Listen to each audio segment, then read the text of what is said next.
They say, old people should wake up early, take their meds, and shower before sunrise, like good, responsible elders. Well, that might be the worst advice since someone told Buddha to skip breakfast under the Bodhi tree. Because here at Buddhist Wisdom for the Elderly, we're not interested in being polite. We're interested in keeping you alive, upright, and maybe even laughing while you dry off. So let's be clear. We disagree. With deep love and a non-slip bath mat. Waking at dawn to slip into a steamy death trap isn't noble. It's a slow-motion game of Russian roulette in a tiled room of illusions. Welcome to our latest video. These are the small daily habits that hurt more than help, wrapped in routine and sealed with silence. You'll learn the silent physiological trap behind each risk. The why it hurts, explained simply, a real-life story of someone who didn't know better, and a wiser way forward, from science to Dharma. Don't miss Part 9, The Mirror Curse, a beautifully brutal truth about why your 6 a.m. reflection might be the most dangerous thing you'll face all week, and how shifting your shower could literally change how you see yourself. So, like this video, subscribe, and help us reach 1,000 subscribers, because we'd love to keep sharing spiritual survival tips and slightly inappropriate enlightenment with you. Let's go gently, but not quietly. Your shower is waiting, and so is your awakening. Part 1. Morning surge, your heart wakes up angry. You've heard of the phrase, "Don't talk to me before coffee," right? Well, your heart feels the same way, except it doesn't ask politely. It just slaps you with a blood pressure surge and dares you to stay upright. Let me explain something that no one tells you at the senior center. Your heart has a temper, especially in the early morning. And if you're over 70, that temper is less like a cranky toddler and more like a loaded gun.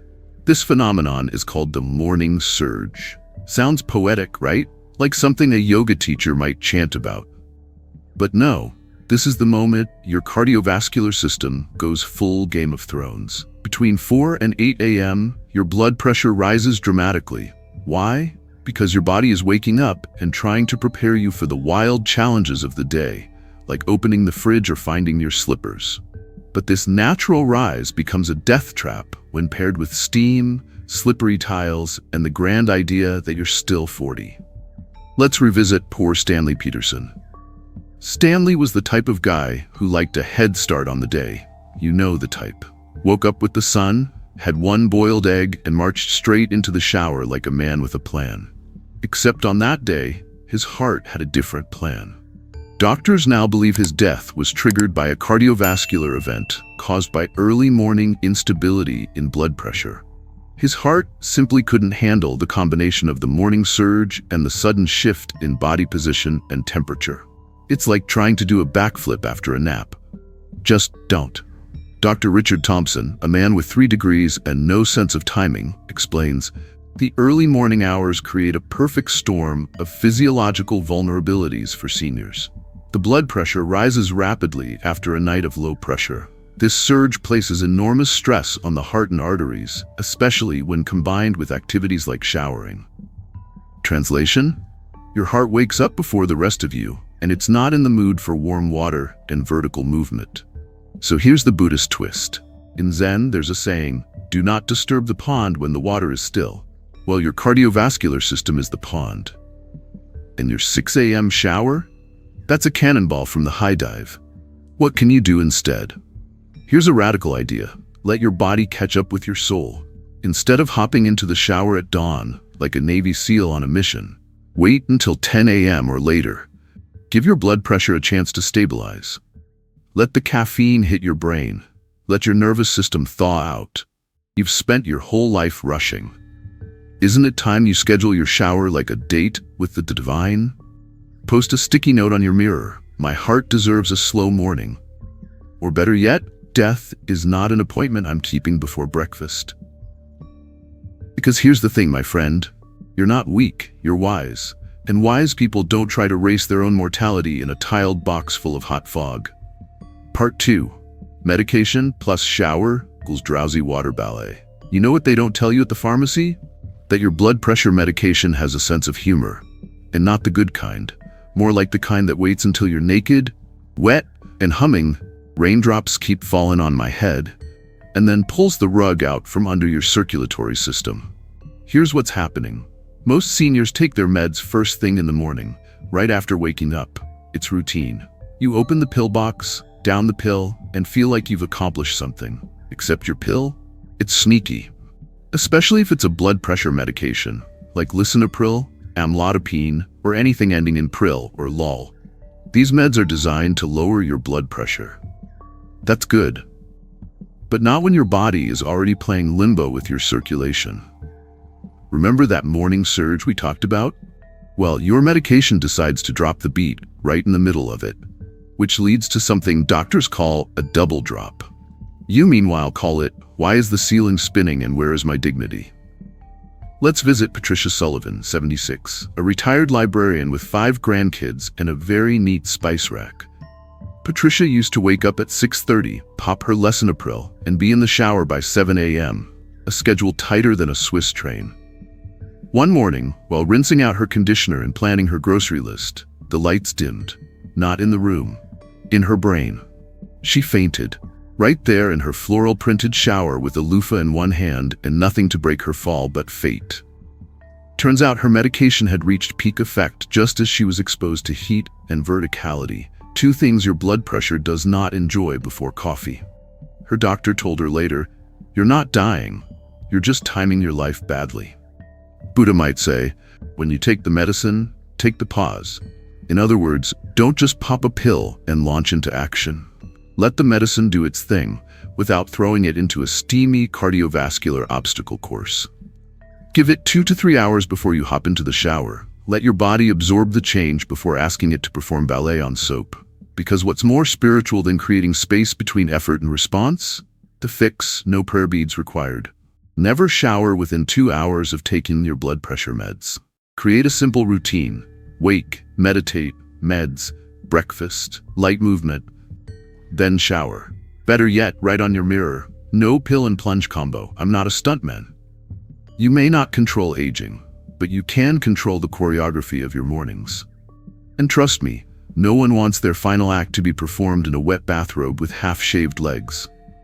So let's stop treating our morning like a pit stop in a Formula One race. Slow it down. After all, even the Buddha didn't rush to enlightenment before 10 a.m. Part 3, Heat Shock, when the steam becomes a scream. Let's talk about your water temperature. Specifically, why your favorite, that's better hot shower might actually be your body's way of saying, this is how I go. Because here's the thing, most people over 70 don't realize. Your body is not the thermostat it used to be. You may still feel like the same sturdy soul who once fixed a flat tire in the snow with nothing but a wrench and a cup of coffee.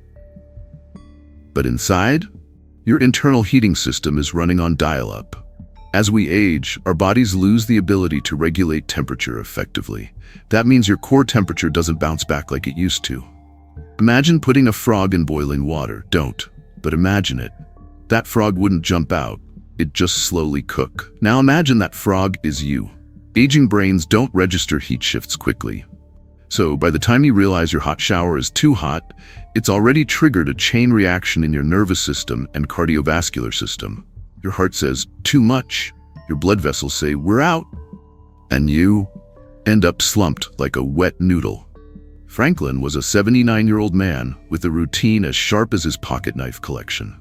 Every morning, 6 a.m., the shower was cranked up like he was boiling pasta. One day, he didn't notice that the water was scorching, not because he had a death wish, but because his sensory feedback was delayed. He fainted, landed in the tub, second-degree burns, a hospital trip with his towel still clinging to his ankle like a traitorous cape. His nurse later joked, next time, try a bath in lukewarm common sense. In Buddhism, fire is one of the 5 elements of suffering. Too much heat? That's called fire klesha, and not just in the body, in the mind. Heat represents aggression, restlessness, pushing too hard too fast. The lesson? Don't steamroll your own body in the name of cleanliness. A monk would never boil himself to reach enlightenment. So why are you? Action steps, because humor can't lower the thermostat. Lower your shower temperature to lukewarm, 95 to 100 degrees Fahrenheit. Anything hotter is just ego in liquid form. Install an anti-scald valve, costs $20, saves your skin and your soul. Keep your bathroom door cracked. Traps less steam equals less strain. Time yourself. 10 minutes max. After that, you're just seasoning. Reminder, you're not a chicken being marinated. You're a sentient, sacred elder trying to stay vertical. So skip the steam dreams and choose safety instead. Because if the Buddha bathed today, he wouldn't crank the heat. He'd honor the middle path between cold discomfort and full-body soup. Part 4. Dehydrated and dazed. A recipe for collapse. You wake up, you yawn, you shuffle into the bathroom, you pee, you shower. What you don't realize is that you've just completed the exact ritual to become faint, foggy, and face down in a wet towel. Because the truth is, you are dangerously dehydrated every single morning, and most seniors don't even know it. During sleep, your body loses moisture through breathing, sweating, and evaporation. That's fancy science talk for. You've spent the night slowly drying out like an abandoned raisin on the kitchen counter. Now, combine that with the standing position of a shower, the steam, and the heat. You've got yourself a blood pressure drop strong enough to knock you into the next dimension. Doctors call it orthostatic hypotension. You stand up, blood flows to your legs, and your brain says, "Hey, where's my oxygen?" And then you're on the floor wondering if your guardian angel is on vacation. Leonard was 77 and believed in discipline. He didn't just wake up early, he woke up at attention. No breakfast, no coffee, straight to the shower like a soldier reporting for duty. But lately, something strange kept happening. He'd step into the shower, and suddenly he'd feel dizzy, almost like the room was a merry-go-round. One morning, it got so bad he had to crawl out of the bathroom, wrapped in a towel and existential dread. Turns out Leonard was just dehydrated. Chronically, every single morning, his geriatrician finally told him, "You're not weak, you're dry." Like Sahara dry. In Buddhism, water symbolizes clarity, compassion, and adaptability. To neglect water is to neglect clarity itself. Would a monk skip his morning tea before meditation? Never. Because even the most peaceful mind can't operate on fumes and kidney confusion. Hydration is not just survival, it's reverence for the temple of your body. So before you even think of stepping into the shower, ask yourself, have I offered water to the vessel that carries me? Your new sacred morning ritual. Step 1, keep a water bottle on your nightstand. Not vodka. Water. Step 2, drink a full glass 15 minutes before showering. Step 3, wait. Let the body receive. Let your cells rejoice. Step 4, then you may proceed to bathe in dignity and verticality. You don't need Gatorade, you need awareness and a glass. Because here's the truth. Most seniors don't collapse from catastrophe. They collapse from small things. A missed sip, a rushed morning, a forgotten glass of water. So drink deeply, laugh often, and never trust a bathroom while your blood is as thick as pudding. And remember, if your mouth is dry, your brain is already gasping. Part 5. Your bathroom is a ninja at 5 a.m. If you think the bathroom is just a place to freshen up, let me offer a small correction. At 5 a.m., your bathroom is a death trap in decorative tiles. It's like that smiling neighbor who helps you carry groceries, but has a shovel and a life insurance brochure in the trunk of their car. The problem? Light, or rather the lack of it. As we age, our contrast sensitivity and depth perception plummet, especially in dim light. That pretty blue tile becomes an ocean of vague blurs. That tiny puddle? Invisible. That clear soap dish? Basically camouflage. And guess what? The National Institute on Aging reports that perceptual abilities in seniors drop by 60% in low light. That's not just oops. That's oops, and now you need a hip replacement. Gregory Harrison, age 81, former postal worker, daily routine connoisseur. He woke up one morning, tiptoed into the bathroom while it was still dark out, just like he had for 40 years. But this time, he didn't see the small puddle from last night's leaky faucet. He stepped, he slipped, and just like that, the tile floor claimed another victim. Fractured hip, permanent limp. And now Gregory's only morning routine is coffee, crossword, and regret. Later, when his grandson installed motion-activated lights in the hallway, Gregory muttered, "Had I seen the floor, I wouldn't have met it." In Buddhist teachings, the path begins with seeing clearly, not metaphorically, literally. Would a monk walk into the forest blindfolded? No. And neither should you walk into the bathroom in the dark expecting grace to catch you. Illumination is not just about wisdom, it's also about LEDs in the hallway. Let's turn your 5 a.m. ninja dojo into a monastery of safety. Install motion sensor nightlights in the hallway, bathroom, and even behind the toilet. If the cat triggers it, great, so will your foot.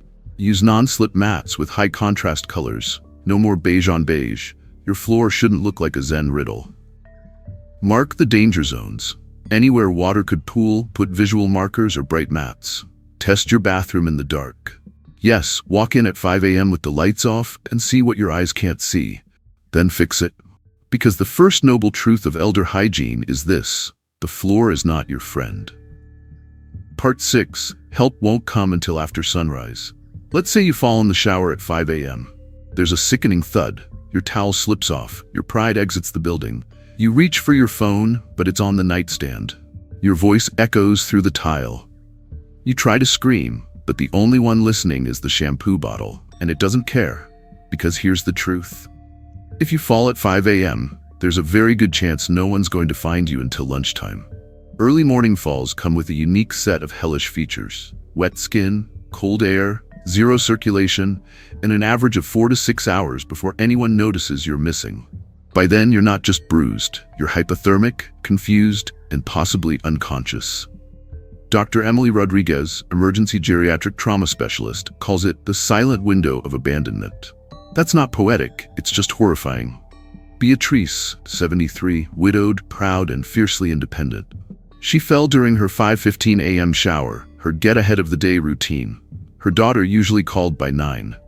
But that day, the call came late. By the time help arrived, Beatrice had been lying there for almost 4 hours, soaked and shivering, staring at the ceiling like it was reciting a Zen koan. If I can't move, am I still me? She survived. But she never showered before 10 a.m. again. She also bought a waterproof emergency button and started texting her neighbor every morning with a simple code: alive and showered, still snarky. In Western culture, we worship independence like it's sainthood. But in Buddhism, we're taught interdependence, the truth that we all lean on one another, whether we admit it or not. Falling and lying in silence for hours isn't brave. It's tragic and avoidable. There's nothing weak about having a check-in buddy or wearing a call device in the shower. It's not admitting defeat. It's embracing the middle way between solitude and stupidity. Let's make this weirdly specific checklist your new holy morning ritual. Install a waterproof emergency button in your shower. One push could mean everything. Set up a morning check-in system. A family member, neighbor, or friend who gets a simple "I'm up" text by 9 a.m. Leave the bathroom door unlocked if you live alone and feel faint. Just until after your shower. Tell people your shower time. If they don't hear from you after, they'll check in. And if you think this sounds too cautious, ask yourself this: how long would it take someone to find me if I fell right now? If the answer is I don't know, fix that today. Here's a spiritual joke to wrap this part. Enlightenment is immediate. Emergency response? Not so much. So don't bet your life on someone hearing your fall. Bet on your own wisdom to prevent it. Part 7. Your brain isn't online yet, but your shower is. You know that groggy, foggy feeling you get when you wake up? Now imagine making life and death decisions while in that state, wet, naked, and balancing on one foot. Welcome to the early morning shower after 70, a place where cognitive function takes a coffee break, and all your best reflexes are still dreaming. Here's what Stanford researchers have found. Seniors between 4 a.m. and 8 a.m. experience up to a 30% decrease in cognitive performance. That means slower reaction time, decision-making, spatial awareness, and ability to spot danger, like slippery tiles or fluctuating temperatures, which is just a poetic way of saying you don't know you're falling until you've already fallen. Let's revisit our old friend Franklin Wilson, 79, stubborn, proud owner of a shower that could double as a volcano. One morning, his water heater hiccuped mid-rinse. The temperature shot up like a jet engine. But Franklin, bless him, didn't notice right away. His brain was still booting up. By the time the pain hit, it was too late. Severe burns, 3rd degree, and a week in the hospital where he had to explain to a nurse that no, I'm not into extreme bathing rituals. Later, Franklin said, if that happened at noon, I'd have leapt out.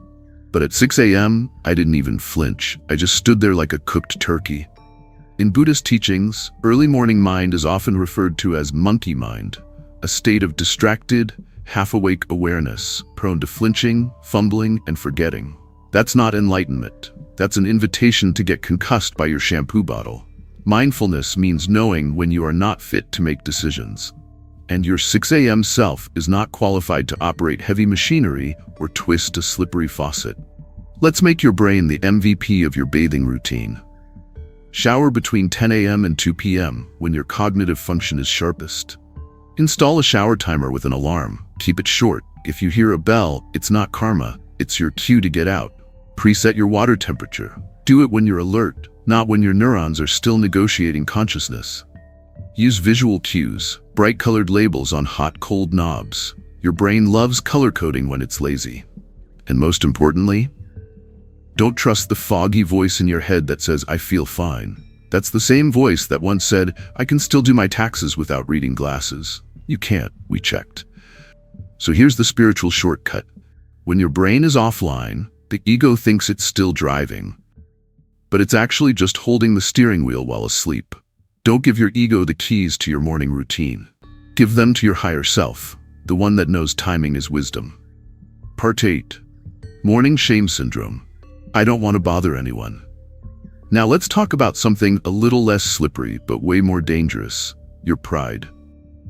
That's right, not your heart rate, not your blood pressure, but that tiny, invisible force that says, "Don't tell your daughter you need help adjusting the shower rail. She's busy."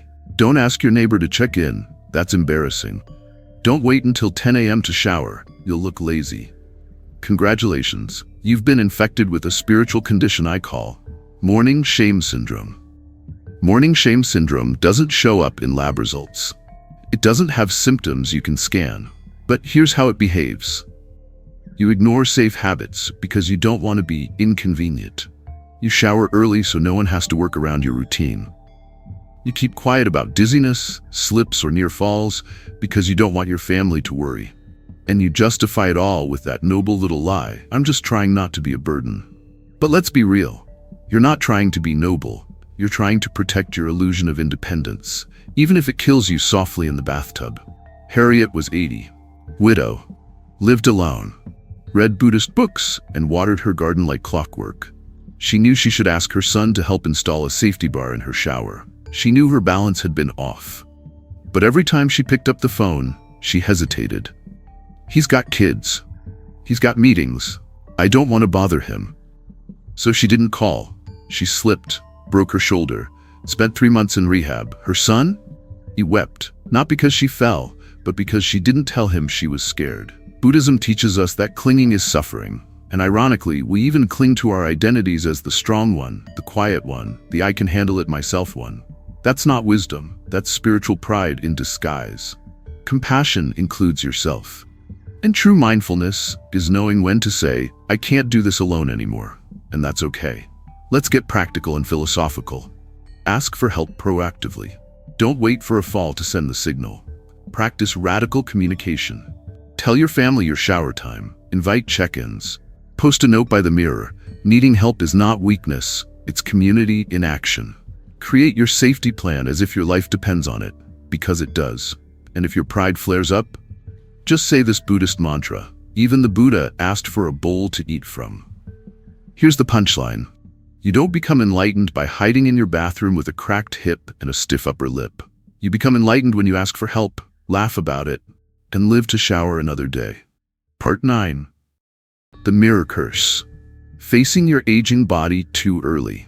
Let me ask you something. Have you ever caught your own reflection at 6 a.m.?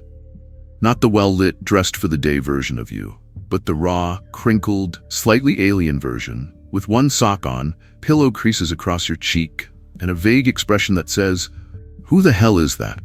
That's the mirror curse. You step into the bathroom. The light is cold. Your body is slouched. You're naked. You're older. And even if you think you're okay with aging, there's something deeply unsettling about seeing it all at once, unfiltered, under the fluorescent glow of morning mortality. Suddenly the mind says, "When did I become this version of me? Why didn't I notice it happening? Am I still me?" And you know what happens next? You rush. You hurry into the shower, try to wash it all away. Not just the grime, but the grief. George, 82, ex-carpenter, tough as nails, still sharp as a tack.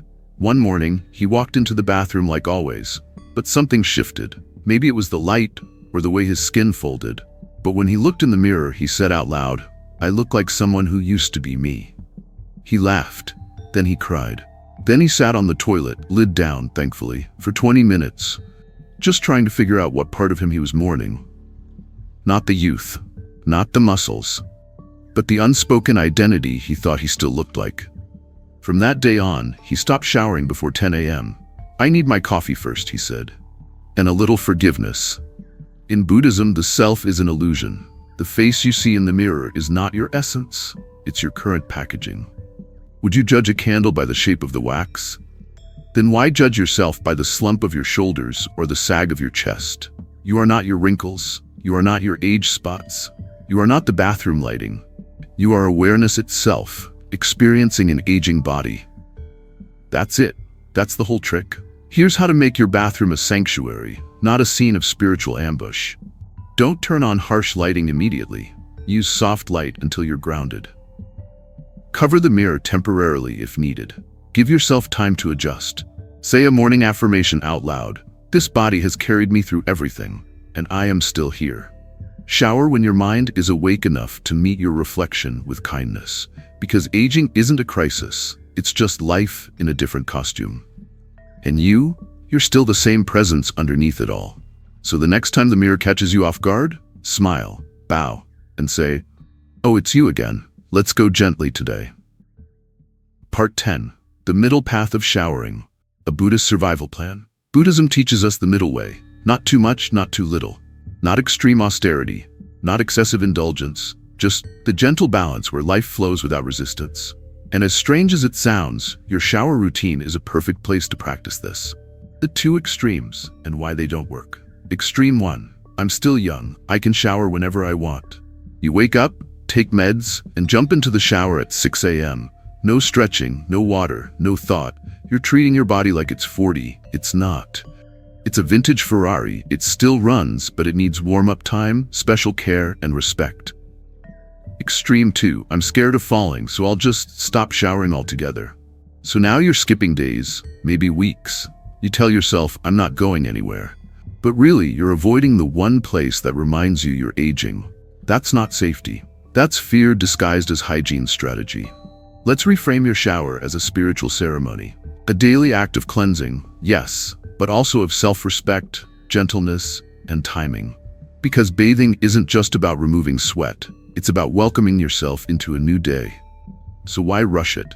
Why schedule it when your blood pressure is spiking, your cognition is crashing, and your pride is most fragile? The middle way of showering says, wait until your body is awake.